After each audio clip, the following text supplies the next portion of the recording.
कक्षा 7 के विद्यार्थियों, आज हम आपके सामने पाठ 2 दादी माँ के बारे में पढ़ाएंगे। आप लोग अपनी पुस्तक खोलेंगे। पाठ 2 में कौन सा अध्याय है? दादी माँ। दादी माँ के बारे में समझिए। सबसे पहले हम इसके बारे में, इस कहानी का क्या सारांश है, इसको बताएंगे। ध्यान दीजिएगा सब लोग। जब आप लोग कहानी का सारांश समझ लेंगे तो इस पाठ में आपको कोई परेशानी नहीं होगी, सब चीज़ आराम से समझ में आएगा। इस पाठ में लेखक ने अपनी दादी माँ के बारे में बताया है कि वह कितनी दयालु थी। अपने अच्छे स्वभाव के कारण वह घर और बाहर दोनों जगह के लोगों को दी थी। मतलब दादी माँ का स्वभाव इस तरह था कि घर में भी बहुत प्रिय मानी जाती थी और बाहर भी, क्योंकि सबके सुख दुख में साथ देती थी, सबके सुख दुख का ख्याल रखती थी। एक तरह से वो समाज के लिए भी बहुत प्रिय थी और समाज के कार्यों में भी उनको बड़ा आनंद मिलता था। लेखक की उम्र 20 साल से ज़्यादा होने पर भी जरा सी कठिनाई पड़ते ही वह उदास हो जाता था, लेकिन दादी माँ उसके हर क्षेत्र में उसकी मदद करती थी, उसको चिंतित देख करके सांत्वना देती थी, हर जगह एक तरह से उसका मार्गदर्शन करती थी। एक बार लेखक ने गंदे तालाब में नहाया। गंदे तालाब में नहाने के कारण उसको बुखार हो गया। तो दादी माँ इसके इस बुखार पर बड़ी चिंतित हुई और अपने देसी नुस्खे से, मतलब कि जो देसी दवाई होती है आयुर्वेदिक एक तरह से, उस दवा से उसको सही किया। जब तक वो लेखक सही नहीं हो गया तब तक दादी जी की चिंता नहीं दूर हुई। वह मतलब इस बीमारी में लेखक की जो दादी थी खाने के लिए भी बड़ा ध्यान रखती थी। मूंग की दाल की खिचड़ी देती थी और उसके शरीर पर दाल चीनी का भी लेप पड़ती थी। दादी माँ को एक तरह से आयुर्वेदिक दवाओं के बारे में बहुत जानकारी थी। वह कोई भी बीमार होता था वहाँ पहुँच जाती थी और उसकी स्थिति को देख करके तुरंत जान जाती थी कौन सी बीमारी है।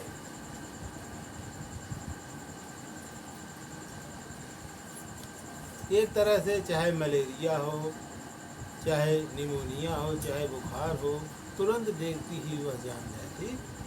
दादी जी सफाई का भी बड़ा ध्यान रखती थी। उनका कहना था कि यदि हम साफ सफाई करेंगे तो बीमारी हमको छू भी नहीं सकती है, क्योंकि यदि हम सफाई रखेंगे तो कीटाणुओं का प्रवेश नहीं होगा और हम लोग स्वस्थ रहेंगे। इसीलिए वो सफाई से रहने का सलाह सबको देती थी।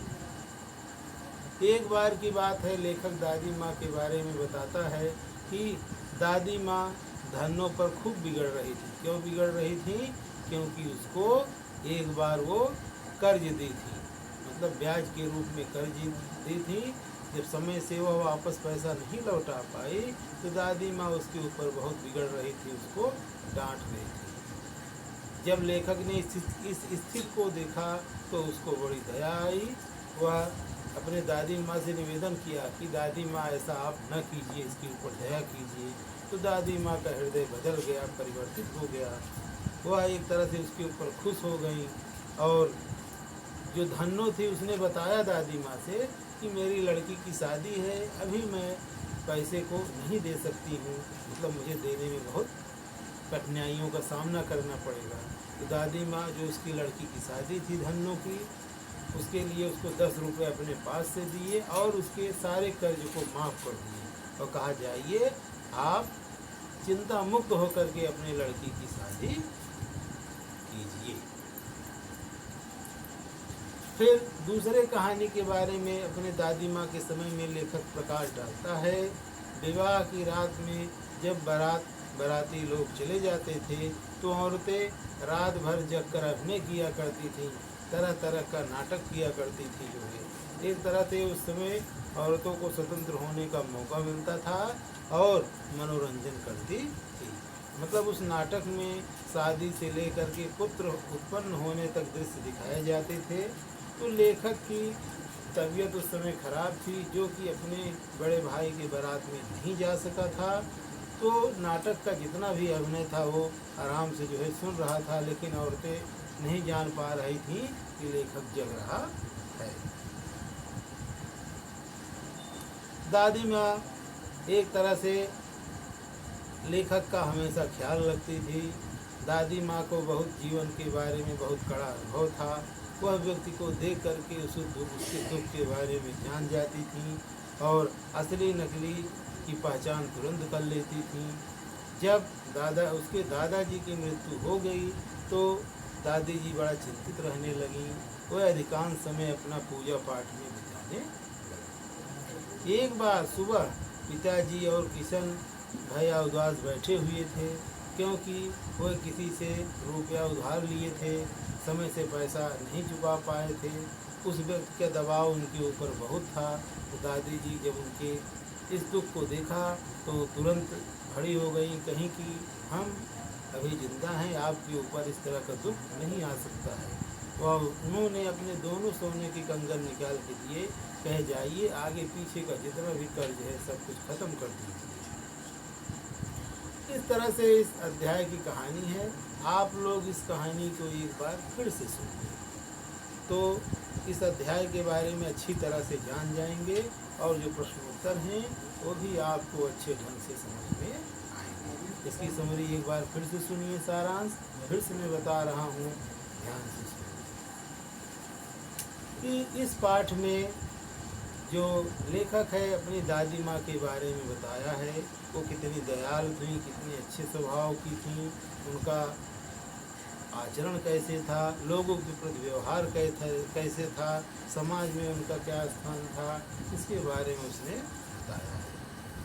लेखक की उम्र 20 साल से ज़्यादा होने पर भी जरा सी कठिनाई पड़ते ही वह उदास हो जाता था। इस मौके पर जो है वह हमेशा ही दादी माँ उसका साथ देती थी और हमेशा जो है उसको सांत्वना देती थी। एक तरह से दादी माँ उसके लिए शीतल छाया के समान थी। वह हमेशा उसकी रक्षा करती थी और उसको बचाती थी। एक बार लेखक तालाब के बदबूदार पानी में स्नान किया, जिससे उसकी तबीयत खराब हो गई। तो लेखक की दादी को बड़ा चिंता हुआ। वह अपने देसी नुस्खे से एक तरह से जो देसी दवाई होती थी, आयुर्वेदिक दवाई, उससे उसके बुखार को ठीक किया। जब तक लेखक को आराम नहीं हुआ तब तक उसकी दादी माँ उसके पास बैठी थी, उसके पेट को सहला रही थी। जब तक मेरा पोता ठीक नहीं हो जाएगा तब तक मैं उसके पास से नहीं।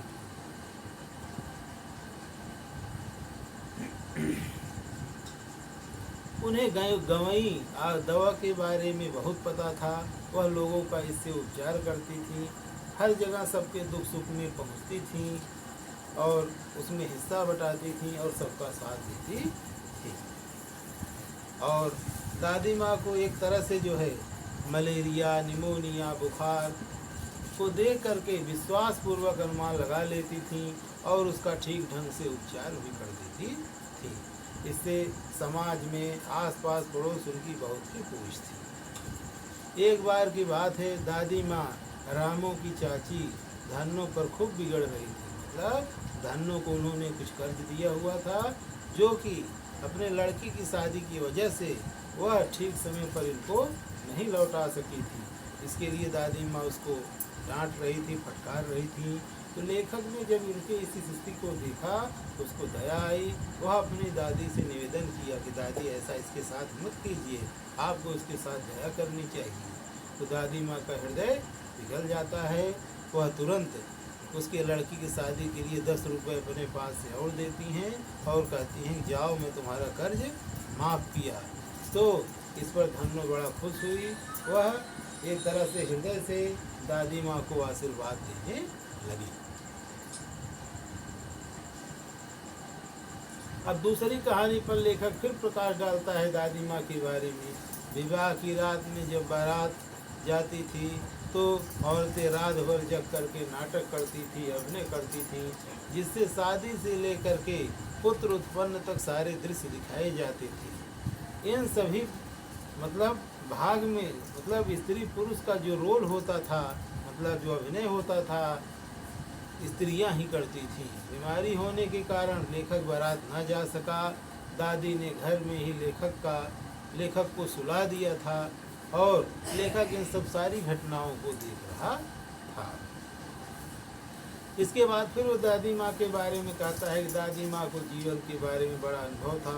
सुख दुख का अनुमान तुरंत लगा लेती थी, मतलब कि झूठ सच का भी पता उनको चल जाता था और किसी भी व्यक्ति को दुख कष्ट को देख करके समझ जाती थी और बात करके उसके बारे में समझ जाती थी।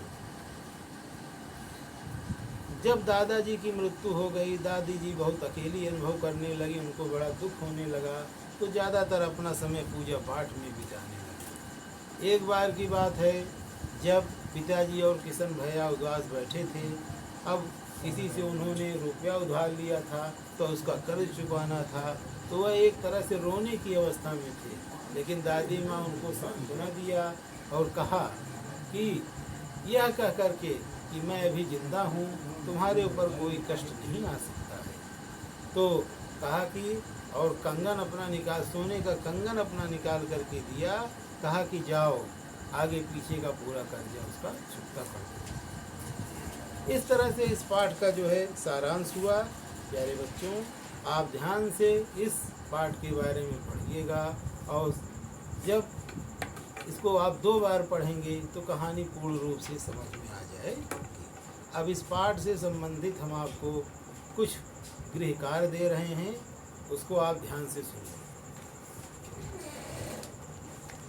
सबसे पहला गृह कार्य है कि इस पाठ को आप 2 बार पढ़ेंगे।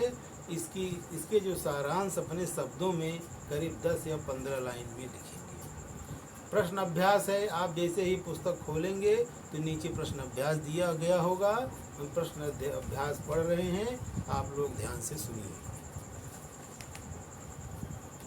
अब प्रश्न का व्याख्या भी मैं कर रहा हूँ, इसके बारे में बता रहा हूँ, ध्यान से सुनिएगा। लेखक को अपने दादी माँ की याद के साथ साथ बचपन की और किन किन बातों की याद आ जाती थी। ध्यान से सुनिए।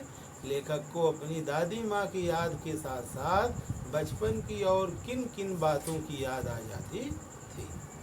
देखिए क्या है, जब क्वार माह में तालाब बदबूदार पानी में नहाने की, मतलब एक बार जब लेखक ने बदबूदार पानी में नहाया था तो उसको बुखार चढ़ गया था, इन सब बातों की याद आ जाती है। रामी की चाची धन्नू को पैसे के लिए डांटते हुए तथा कर्ज माफ कर देने पर धन्नू का दादी माँ का आशीर्वाद देते हुए। देखो, जब दादी माँ ने धन्नू का कर्ज माफ कर दिया तो धन्नू उस पर बहुत खुश होती है और उसको आशीर्वाद, दादी माँ को आशीर्वाद देती है। किशन भैया का जब विवाह हुआ, जब विवाह में बारात बाहर गया हुआ, तो मतलब बारात गया हुआ था, तो औरतें जब घर पर अभिनय करती थी तो इसकी याद उसको आती है। अत्यंत मुसीबत के दिनों में पिताजी को भी सांत्वना देती थी और उनकी मदद करती थी। आपको इस तरह से इसका उत्तर लिखना होगा, अपने भाषा में सोच करके सरल भाषा में लिखिए। दूसरा प्रश्न सुनिए ध्यान से। दादा की मृत्यु के बाद लेखक के घर की आर्थिक स्थिति खराब क्यों हो गई थी। ध्यान सुनिए। दादा की मृत्यु के बाद लेखक के घर की आर्थिक स्थिति खराब क्यों हो गई थी। दादा की मृत्यु के बाद लेखक की आर्थिक स्थिति इसलिए खराब हो गई थी क्योंकि लेखक के पिताजी ने दादी के मना करने पर भी खूब धन संपत्ति का खर्च किया था। क्योंकि देखिए, जब उसके दादाजी मर गए थे तो लेखक के पिताजी जो थे खूब अधिक मात्रा में धन का अपव्यय किया, जिससे जो है एक तरह से उनके घर में आर्थिक तंगी आ गई थी। प्रश्न नंबर 3, दादी माँ के स्वभाव का कौन कौन सा पक्ष आपको सबसे अच्छा लगता है और क्यों। ध्यान सुनिए। दादी माँ के स्वभाव का कौन सा पक्ष आपको सबसे अच्छा लगता है, क्यों। देखिए, दादी माँ का स्वभाव का सबसे अच्छा पक्ष मुझे यह लगता है कि वह सबके ज़रूरतों को पूरा किया करती थी और हर समय सबके दुख सुख में साथ दिया करती थी और गलत चीज़ गलत बात पर सबको वो डांटती भी थी। धन्यवाद। अब आप लोग इसके बारे में ध्यान से पढ़िएगा और प्रश्न को पढ़ करके अपने शब्दों में इसका उत्तर लिखिए।